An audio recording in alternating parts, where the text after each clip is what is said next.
দর্শক, এই বিষয় নিয়ে আরো বিস্তারিত খবর জানাতে ময়মনসিংহ থেকে আমাদের সাথে সরাসরি যুক্ত হচ্ছেন সহকর্মী সুলতান মাহমুদ কনিক। কনিক, এই খুনের ব্যাপারে পুলিশ ইতিমধ্যে বলছে যে এটি পরিকল্পিত হত্যাকাণ্ড। সব শেষ আর কি জানতে পেরেছেন আপনি জানাবেন।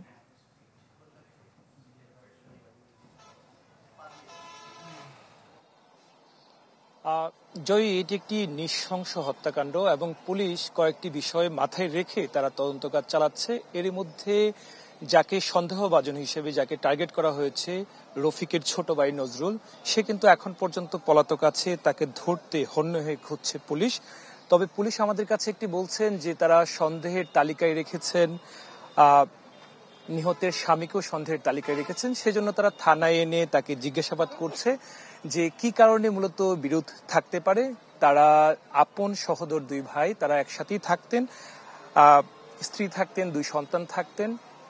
পুলিশ বলছে যে পারিবারিক কোনো বিরোধ থাকতে পারে। আরেকটি তথ্য আমাদের কাছে জানিয়েছেন যে দেবরের প্রতি টার্গেট করা হচ্ছে, তার বিরুদ্ধে এর আগেও একটি হত্যা মামলা রয়েছে।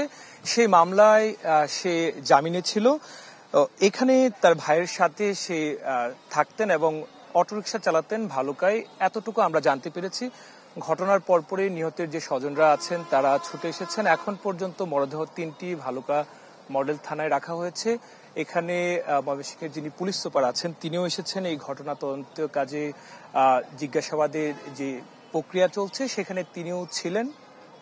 তো সব মিলিয়ে বলা চলে যারা আশপাশে যারা ছিলেন বাসিন্দারা, তারা বলছেন যে কখনো ঝগড়াঝাটি হয়েছে এমনটি কিন্তু তারা দেখেননি। কিন্তু কিভাবে এই হত্যাকাণ্ডটি ঘটেছে আসলে সবাই হতবাক হয়েছেন। নিহতের স্বামী আমাদের সাথে যখন কথা বলেছিল, এখন তিনি থানায় আছেন, তখন তিনি জানিয়েছেন যে তার ভাই নজরুল সেই এর পেছনে থাকতে পারে এবং পুলিশ একটি রক্তমাখা দা উদ্ধার করেছে। সেটি নজরুলের ঘর থেকে উদ্ধার করেছে। তো যারা স্বজনরা আছেন তারা চাচ্ছেন যে যিনি এর প্রকৃত দোষী তার সর্বোচ্চ যে শাস্তি, সেই শাস্তি যেন নিশ্চিত করা হয়।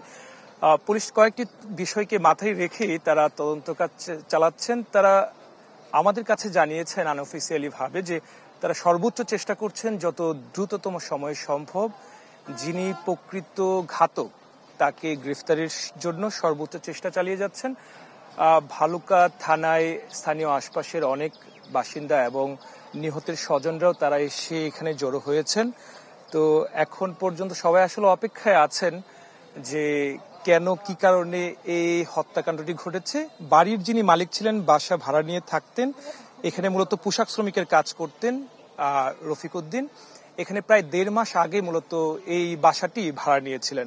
এখন পুলিশ তদন্ত করে দেখছে যে ঘাতক মূলত কে। জয়ী, অনেক ধন্যবাদ আপনাকে। দর্শক, ময়মনসিংহ থেকে মা ও 2 শিশু সন্তান হত্যাকাণ্ডের খবরাখবর জানছিলাম।